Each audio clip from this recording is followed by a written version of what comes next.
Good evening friends. কালকে আমার এই ভিডিওটা দেওয়ার কথা ছিল কিন্তু দিতে পারিনি। তো আমরা পৌঁছে গেছি বাড়ি, মানে বাবার বাড়ি। এসে দেখি ফুচু দূরে একদম দাঁড়িয়ে আছে আমাদেরকে দেখার জন্য। খাচ্ছিল, বাবা ওকে খাইয়ে দিচ্ছিল। তা আমাদেরকে দেখে ব্যস্ত হয়ে পড়লো, আর তো খাবেই না, খুব আনন্দ পাচ্ছে।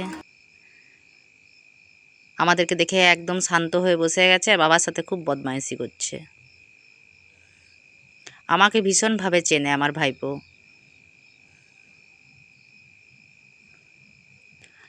কখন বাড়ি পৌঁছাই সেটা ভেবে অস্থির হয়ে পড়েছিলাম ওকে দেখার জন্যে।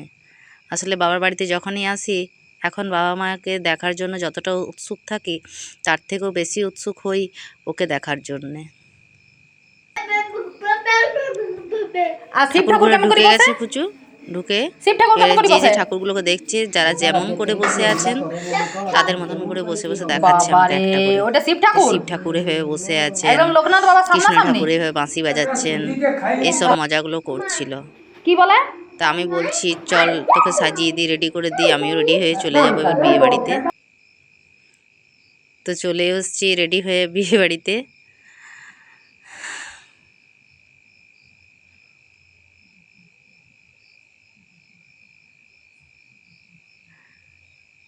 এদিকে কি রান্না হচ্ছিল সেগুলো একবার দেখে নিচ্ছিলাম, কোথায় রান্না হচ্ছিল আর কি।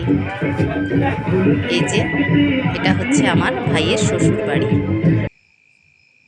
তো যে বোনের বিয়ে তাকে এখনো দেখায়নি, তবে তার মধ্যে বর চলে এসছে।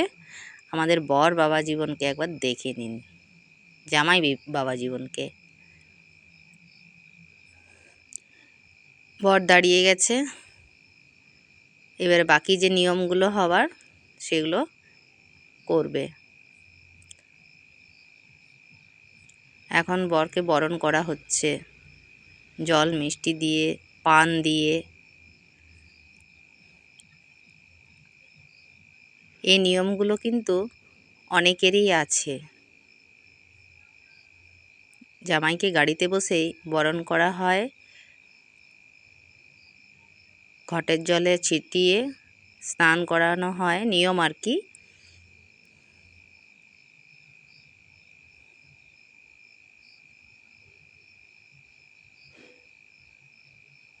বরকে এবার নামানো হবে। বর নেমে না নেমেই প্রথমেই শ্বশুরমশাইয়ের পা ধুইয়ে দেবে, এটাই হচ্ছে আমাদের নিয়ম।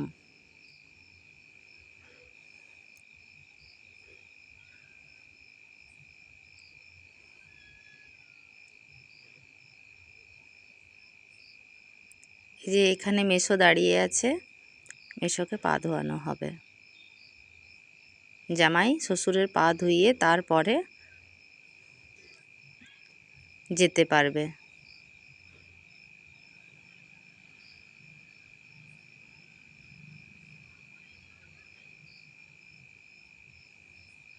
আমি মানে নিজের বিয়েতে তো দেখিনি যে এগুলো হয়েছে, ওই ক্যাসেটের মধ্যেই দেখেছি আর কি। তারপর এখন অন্যের বিয়েতে দেখছি। ইতিমধ্যেই বর চলে এসছে, মানে বর আসনে বসার জন্য। আর বোনকে এখন ভেতরে নিয়ে যাওয়া হয়েছে, কারণ এখন বরযাত্রীরা যেহেতু এসে পড়েছে। তো বর এখন বসলো। আর বিয়ে বাড়ির শেষে সকাল হতে না হতেই আমরা রওনা দিয়ে দিয়েছি বাড়ি ফেরার জন্যে। সমস্ত ভিডিওটা হয়তো ওর কি কাজ আছে যেন একজন বন্ধুর সাথে দেখা করবে, তাই একটু দাঁড়িয়ে পড়লাম। ভীষণ ঠান্ডা লাগছে, প্রচণ্ড কুয়াশা দিচ্ছে।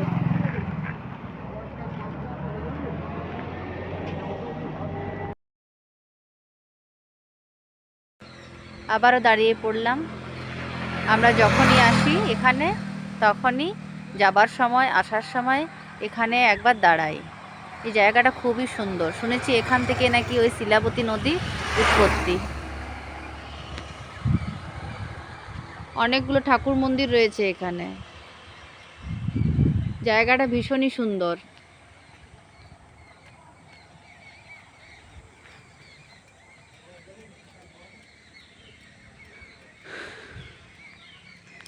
এতগুলো ঠাকুর মন্দিরের মধ্যে চলুন একবার দেখাই আপনাদের শিলাপতি ঠাকুরের মন্দির।